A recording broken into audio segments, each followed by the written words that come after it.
Et aujourd'hui, on va aller interviewer le frère Rémi, qui suit Abba Sadiq depuis déjà de nombreuses années et qui va nous parler du testament.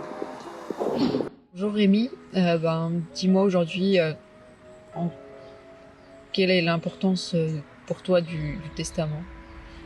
Bonjour Laure, merci pour cette question. Donc, je vais essayer de répondre de mon mieux. Donc je vais commencer par cette idée que s'il y a l'existence de la création, c'est qu'il y a quelqu'un qui les a créés. Donc on appelle ça un créateur, un Dieu. Et si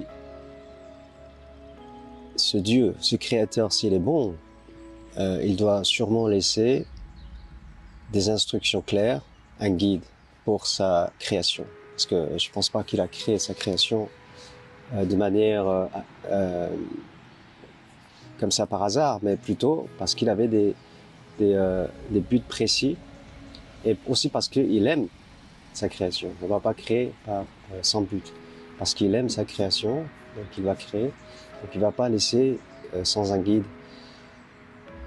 Et le problème, c'est que c'est logique, mais comment distinguer la personne que Dieu a vraiment choisie en tant que guide sur Terre?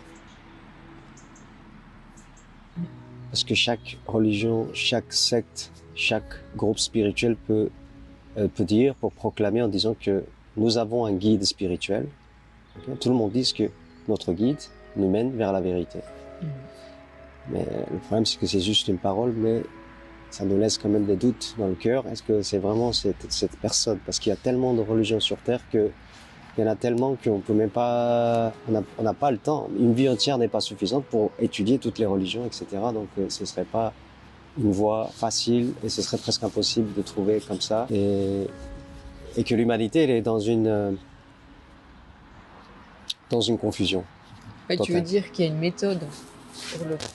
Je pense qu'il faut une méthode claire, facile, à la portée de tous. Et que c'est une méthode qui n'a jamais changé depuis le début de la création. Donc aujourd'hui, cette méthode, elle est la même. Donc depuis 1999, l'imam Ahmad Hassan de l'ULAP est venu avec cette méthode qui a été oubliée, qui est la nomination divine. Donc c'est une méthode qui distingue de toutes les autres, qui nous sort de la confusion, de choisir qui est le vrai leader choisi par Dieu.